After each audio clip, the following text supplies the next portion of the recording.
what is going on, Senpai Squad? Welcome back to a brand new video, and today I'm here to tell you that I've started a long journey.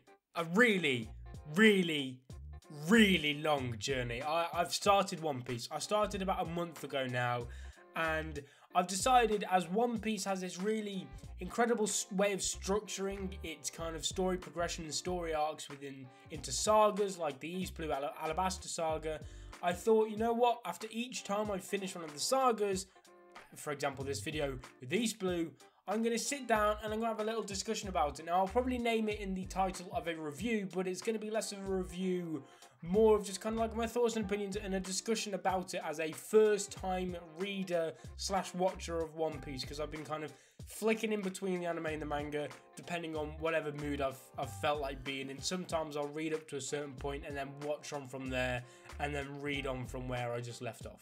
So then, like I said, I'm going to be covering the East Blue saga of One Piece within this video, just to kind of give you guys an inclination as to where I actually am at the time of recording this video. I'm just getting towards the end of the Alabasta saga, so just so guys get a heads up, the Alabasta review will come at some point shortly after the East Blue saga review. But anyway, going into East Blue saga now.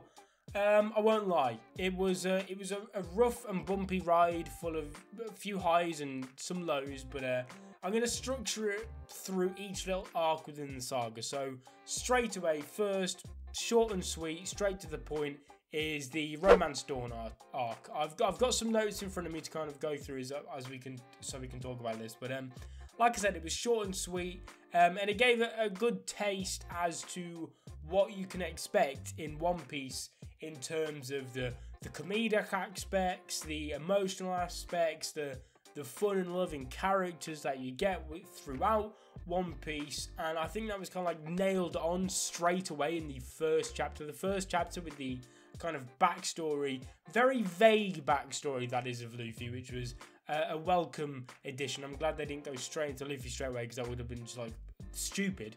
But it makes you love Luffy straight off the bat. He's a typical shonen protagonist. He's loud, he's a bit of an idiot, he's strong, he's all these different, you know, a typical shonen protagonist, but there's something different about him that you can't quite put your finger on it. But like I said, Romance Dawn, I mean, there's nothing phenomenal about it. It's not exactly something which I'm going to hold towards the top of my One Piece arc rankings, and probably towards the end of One Piece it probably won't be anywhere near the top 5 whatsoever. But it made you want to read more, and I suppose that's kind of like the purpose of the Romance Dawn arc. It's probably about the best way I could do it. It filled its purpose, it made you want to read more. I also loved how Nami was actually foreshadowed right away, right towards the start. She appeared within little spots during the Romance Dawn arc. I think robbing one of the ships that was already being robbed by, I think her name was Alvida and her crew, all of that. It kind of gave us small little hints and foreshadowing points towards what we could later expect of Nami as a character. Didn't like Kobe. I thought he was annoying.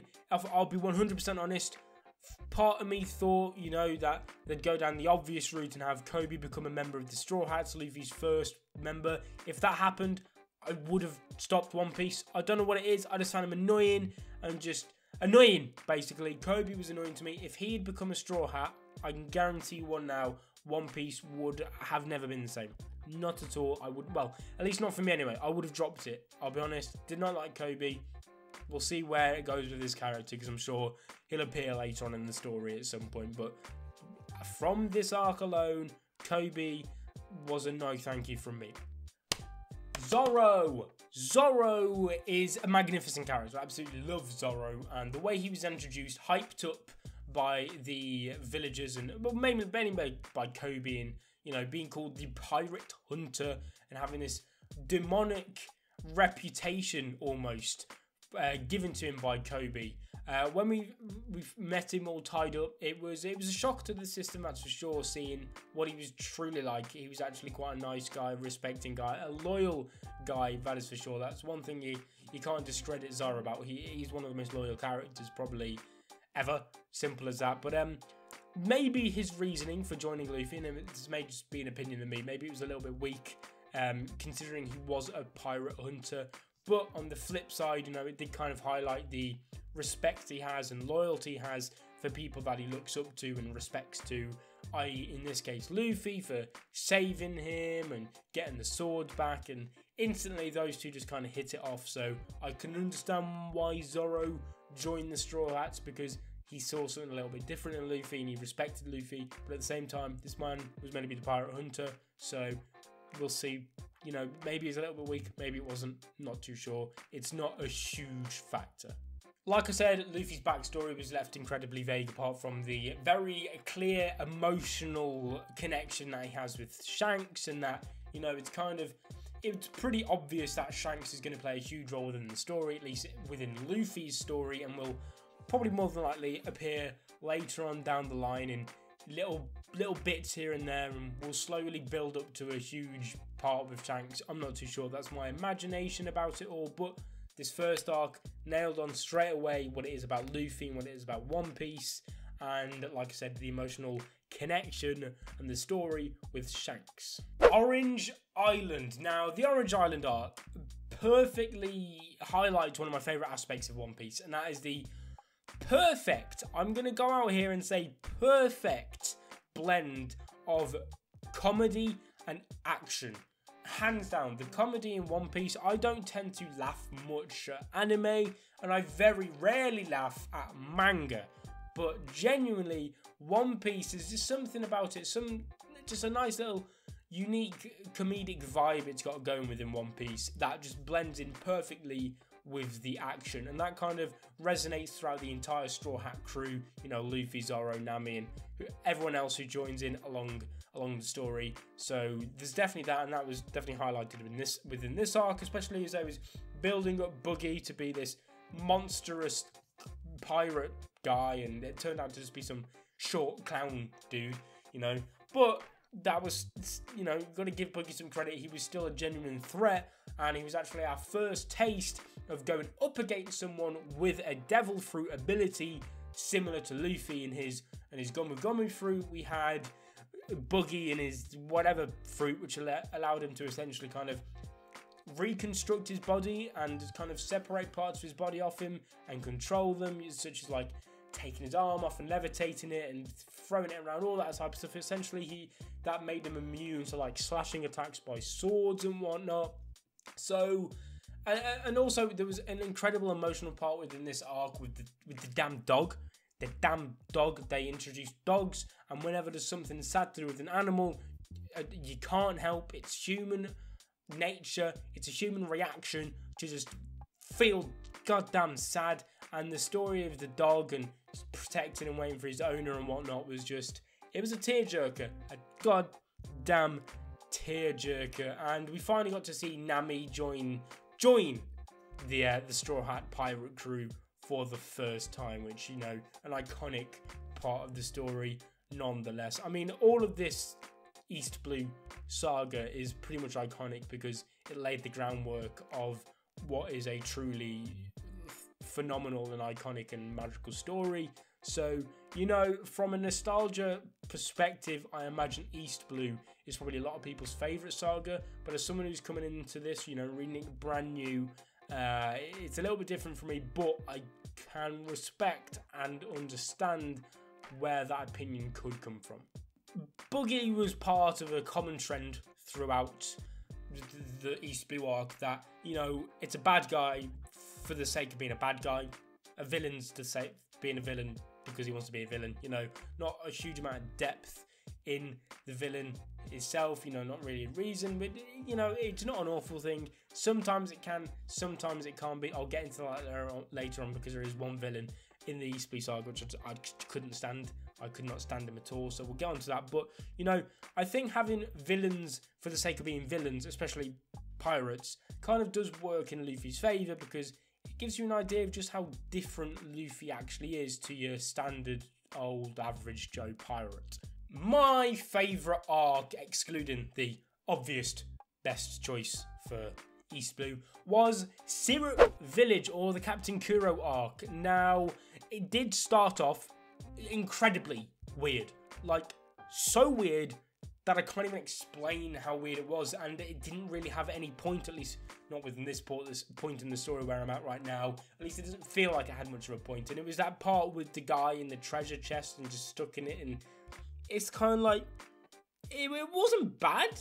It was just really odd, and I didn't quite understand it. So, you know, it's hard to kind of comment on it any more than that. But I just thought, I'd bring it up. But going into the meat of Syrup Village, it was, like I said, my favourite arc apart from one in the East Blue Saga. And my main reason for this is Captain Kuroh. I thought Captain Kuroh was a breath of fresh air within East Blue. He was a villain who, unlike what I just said about Buggy, was a villain for a reason. He wasn't just a villain for the sake of being a villain. He didn't just decide one day that, hang on, I'm going to mess with these pirates because I'm a damn villain. He had a reason for doing what he was doing, albeit good or bad. It wasn't a good reason, but it was still a reason, which is something the other villains kind of lacked. His goal was to abandon the life of a pirate, essentially, but he spent 3 years on an island in a village being the butler for a sick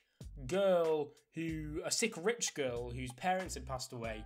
And his goal for the entire 3 years he was being her butler was to get to the point where he could kill her without anyone knowing it was down to him, because as far as anyone else was aware, Captain Kuroh had died in the past, and obviously he'd given up being a pirate. He wanted to kill her, get all of her riches, and just live a luxurious life, with the name Captain Kuroh buried dead in the sand, starting a new life. And that was essentially his goal, his story. That was his mission. That was why he was the bad guy of the arc. And obviously Luffy and the Straw Hats come and messed it up. But one of my favourite parts about this arc is the introduction of Usopp. It was something a little bit different. It was not necessarily a light-hearted backstory, but it was a fun one. It was a fun one. I love Usopp's character. Maybe he's this goofy, useless guy, but at the same time there's something inspiring about him because he's more normal, if that's the way to use it. He's probably slightly more relatable than some of the others. I say that because I'm not a master swordsman and I can't stretch my arms out, but at the same time I don't have an abnormally long nose, so maybe he's not that relatable. But I like Usopp's character. I think he adds perfect comedic value. When I say One Piece has fantastic comedy moments and I genuinely laugh at them, it's no coincidence that a lot of those come from Usopp being involved. So that's probably another reason why I love this arc so much. I think Captain Usopp as well, the whole Captain Usopp thing anyway, with the 3 kids, that was beautiful, and the whole him being the village liar and the village idiot, essentially, I think that was great. It was a very heartwarming story, especially towards the end when Usopp went with Luffy and all that, and the village, and he didn't even say bye, and the village, they miss him, and they did respect him despite, being very annoyed with him. And like I said, the blend of comedic value and emotion displayed between, everything within this arc, whether it be comedic with Usopp, as I mentioned, and the Captain Usopp crew, or the emotional connection between friendships between Usopp and the girl whose name I can't remember.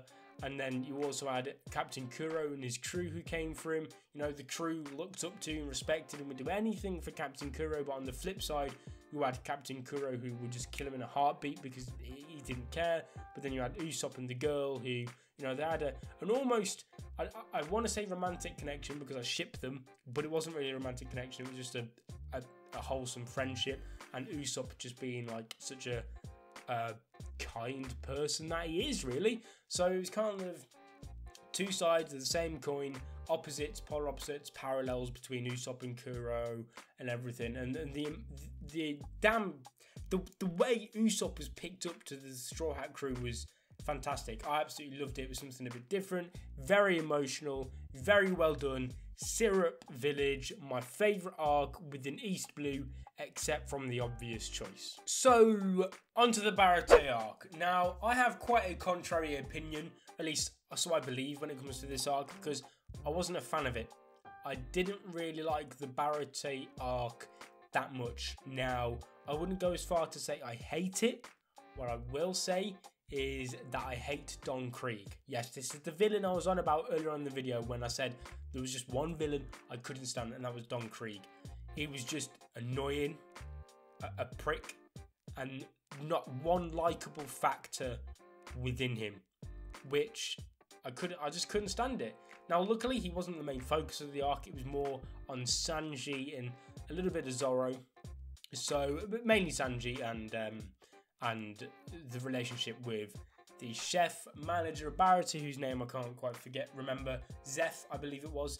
That was a great, a very, again, I feel as though I keep saying this word a little bit too much, but emotional connection between the two, and a beautiful backstory.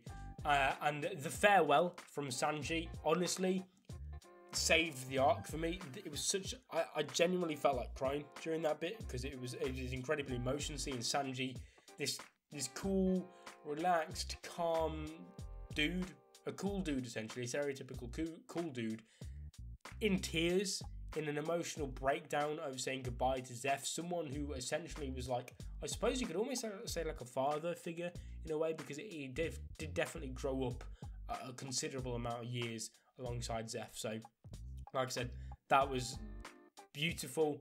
And as I said, Don Krieg, just didn't like him. He was just kind of, he was the most, well, I suppose he wasn't really the most bad for the sake of being bad, because at least he had a reason for being bad. You know, he wanted to take over their ship because their ship had been destroyed, blah blah blah. You know, I don't want to talk about Don Krieg too much, just because, as I've said, hated him. One shining light within this arc, however, is Hawkeye's introduction. Wow, woo, Hawkeye, what an introduction! Now, this was much better in the anime as opposed to the manga, in my opinion, but Hawkeye, jeez, he had very little mentioning up until his reveal, but that doesn't matter because his reveal was fantastic. And the short fight, I use fight in air quotations because it was more of a slaughtering by Hawkeye against Zoro. Zoro knew who Hawkeye was, obviously, because Zoro was a pirate hunter, and Hawkeye was our first kind of like introduction to the seven. I can't remember their exact name, but they're kind of like the government protected pirates. They're all incredibly strong, and Hawkeye is the best swordsman in the world. And obviously Zoro, whose goal is to become the best swordsman in the world, is instantly interested. And this kind of fits into what I was saying about Zoro's character, how about he's incredibly loyal and respects the right people. If he sees something within you, you know, he will respect that, like he did with Luffy, and like he actually ended up doing, at least to me it felt like, with Hawkeye. Hawkeye just completely destroyed Zoro, and Zoro just let him smash him. He just stood there and just took the blow like a true man. And Hawkeye's introduction in the arc and exit were just, it was like bang, he's in and he's gone. And clearly this is going to play a much bigger role and is foreshadowing a later event, which I've not got to right now. But, you know, the whole Hawkeye versus Zoro rematch, I'm almost dead certain will happen again, and I can't wait for it.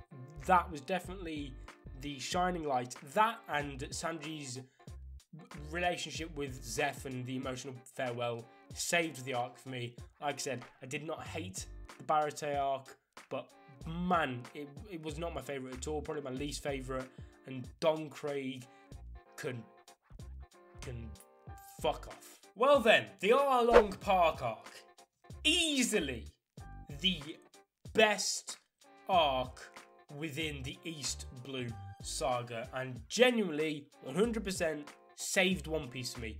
It saved One Piece from being dropped, okay? Because not that One Piece was bad, but we're going on to like 80 chapters now with the Arlong Park arc, and you know, I have this rule where I kind of give a series, you know, I'll give it like 10% of its overall current amount of chapters, episodes, whatever, and that's around 100, I think, with One Piece. Maybe a bit more, maybe a bit less, I'm not sure.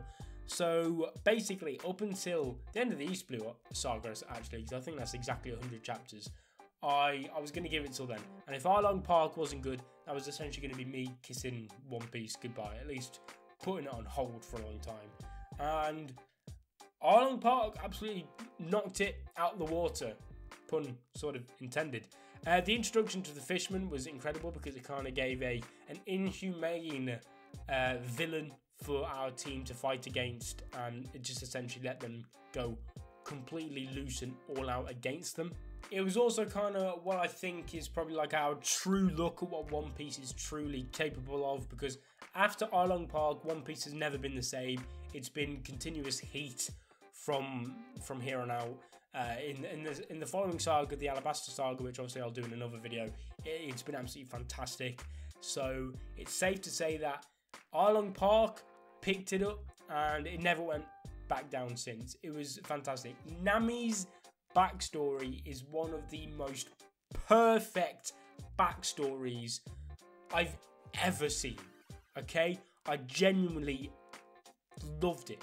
Nami's character went through so damn much in the Arlong Park arc.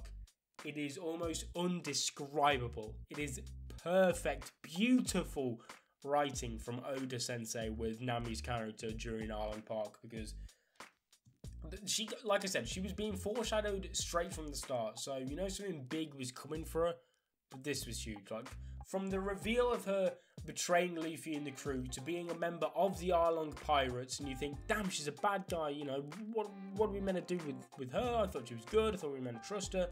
You started to form a bond with Nami as a character, only to find out she's actually part of the bad guys. Like, what's this?